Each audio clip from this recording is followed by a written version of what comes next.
I'm an artist. I am a designer. I am deeply rooted.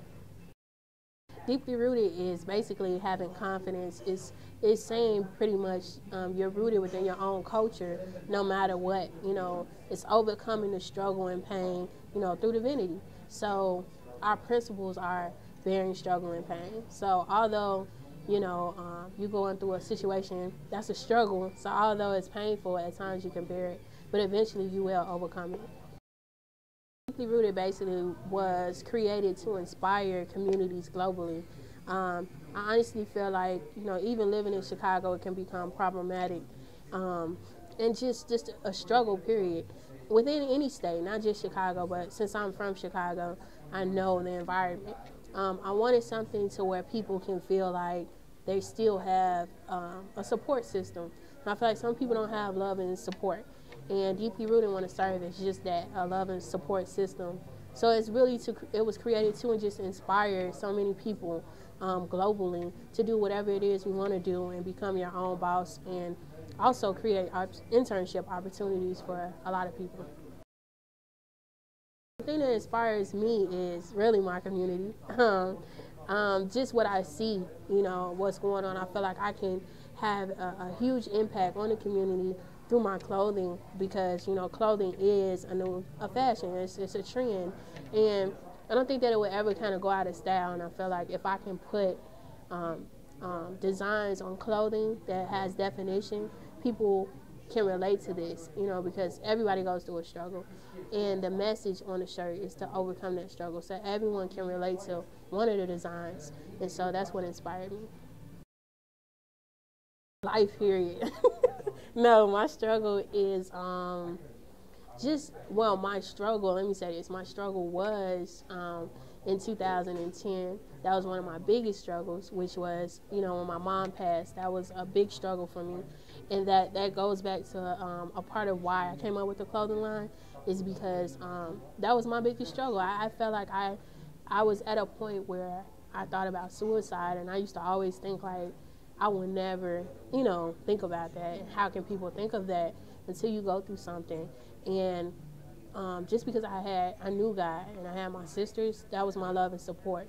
And I just felt like, man, people do this, commit suicide, because they don't have no one, so that's why I want to do this, so that's really my struggle right now, as of now.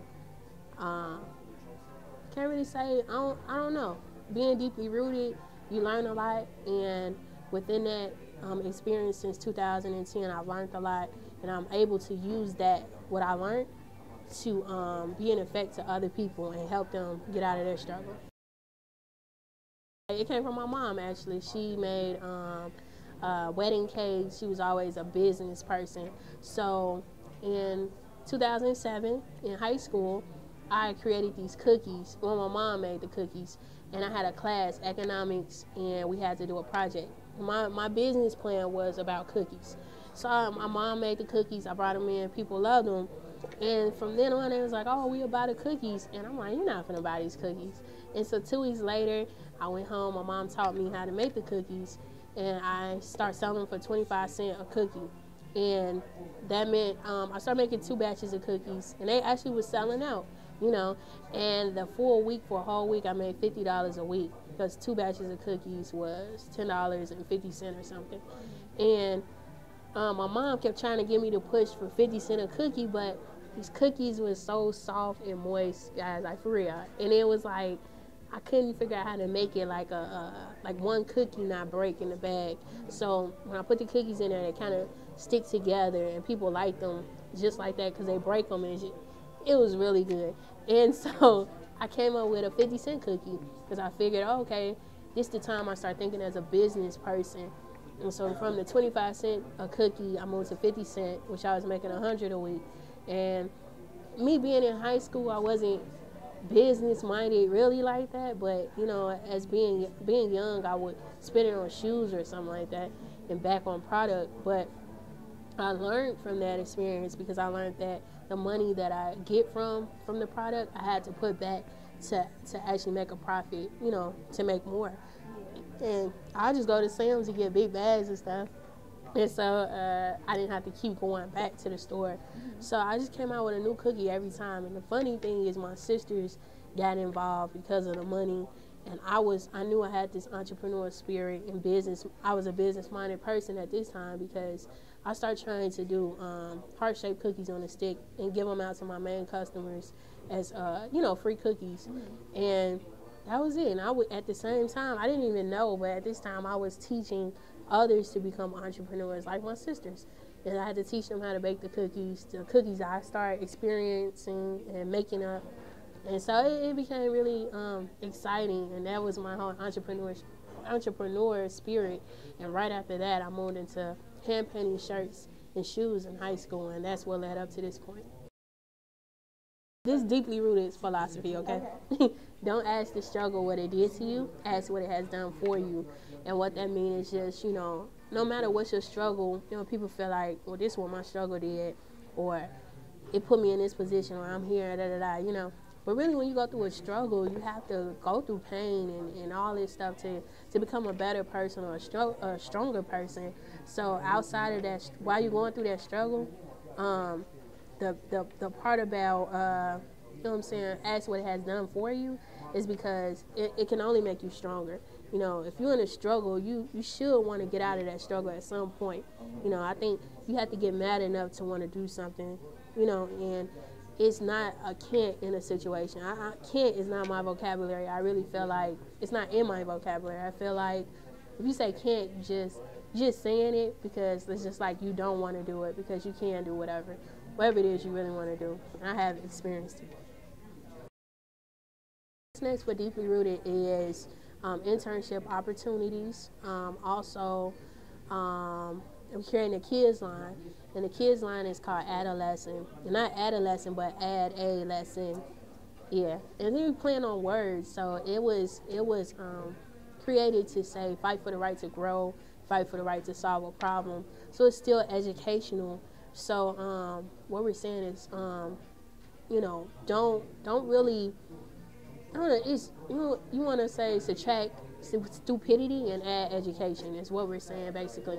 And with that, it's going to be very creative. We're going to use different legends and history to connect with the kids. And although they're in characters within our farm or a garden, because Deeply Rooted, we center around that. So even though the picture looks good, they're going to have a motivational quote from a legend. And so they're learning at the same time, It's not going to be apples, like an apple plus, nothing like that. But it's not going to be too deep either because we want them to understand it. So it's from 2-year-olds. That line goes from 2-year-olds all the way up to 19-year-olds. So that's going to be pretty cool. Yeah. Nah. Deeply Rooted. I say that because Deeply Rooted just means it is family too as well. It was started as a family business in a sense. Just because my twin, she was the marketing director. My oldest sister, she was the secretary. She always wanted to be a secretary, so it kind of fell in place. My brother, he was just a color scheme artist, and I had a designer on the side. So like, as we started basically having meetings back to back in the kitchen, and that was our area, at the table, and we bumped heads a lot of times just because I may speak about a design. And then they'll give me their input, but they're not even on the design team. And it's like, man, you don't even know what you're talking about, because I felt like I went to school for graphic design and stuff. And I just learned that, I have to break it down into departments and stuff. And then also I learned that working with family, you still have to have an understanding, contracts, and things of that nature. It has to almost be as if I'm not your family at this point, And it's kind of weird because, we work together. And I think sometimes people don't like to be told what to do because they do know you.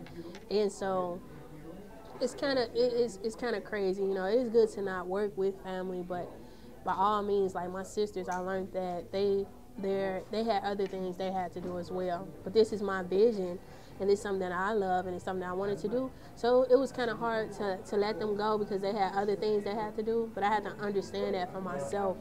And actually, one day God had told me, I want to take you places, but everybody can't come with you. And And I had to really understand that. And it was like, I wanted them at every interview on the couch with me. I wanted them here doing this, and I understood that they couldn't do it, because it's not their vision. They have to fight for what they gotta go, gotta go through.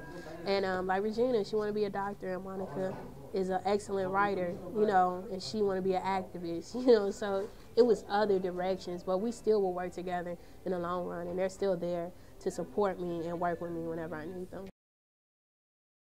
In the next 5 years, I plan on having actually a building for Deeply Rooted. By then, we should have already established our online sales should have already reached the growth that we want to see. Internship opportunities should have already been, there.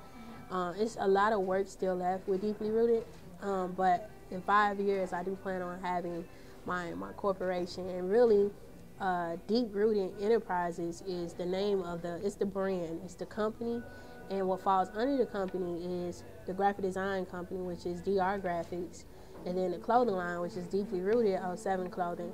And I put both of them under there because I'm very creative and have a lot of ideas. So in an enterprise, you can add anything underneath it, and by doing that, it all connects. You need graphic work for the clothing line. You need flyers done for the clothing line. So we do everything through our graphic design company. So it's like bringing it all back, into full circle, and the money still generates within this enterprise. The advice I would give them is hard work, of course, but honestly, no sleep, and I'm really surprised I don't have like bags just hanging, seriously, because I'm like never getting sleep. Every day is a grind because somebody else is trying to do the same thing you're doing, and I just look at it like if I can get up at 6 in the morning, I have a jump start on the world than others, because some people get up at 8:30. The usual worker, they get up at 7 to start their day off, but they start working about 8:30. So if I have a jump start on the world, I feel like I have more hours in my day to get things done, And I feel like Beyonce or Jay-Z and Damon John and all of them, they didn't come up with they didn't just become billionaires overnight. They put in work as well, and no nights of no sleep. Sometimes you got to cut out the social life, and I learned that from my mom because she told me that in college, which was true. I had to, but right now, like sometimes I can't go out with my friends. They ask me to come out, and they're like, "Oh, why you don't come out? Like you don't never come out. Your life is all around Deeply Rooted." But sometimes you have to do that. Like I think Kanye West locked himself in the basement for 3 summers for real, working on beats, and look at where he at now. Because sometimes you have to disconnect yourself from your environment or people and focus on what you're trying to do. Then when you get there, you basically get to the point where you're trying to go, And so it's all about having dedication and drive no matter what, okay? So you never want to give up. Sky's the limit with anything. I feel like if it's your passion and you have a passion for it, you're going to absolutely love it, whether it's money or not. And if you're in it for the money, it's really not a good business because, at times you're going to lose money. At times you're going to, and that's experience, through experience. But you're going to lose money. You're going to gain money. You're going to put the money right back into the company. So you may lose money, but I can go broke. I can be $0 out and feel like as long as it went to my company, I'm happy because I know that I'm producing another product that can help someone else, which it was created to inspire community. So just fight for what you believe in. Fight for the right to grow, okay, and never give up.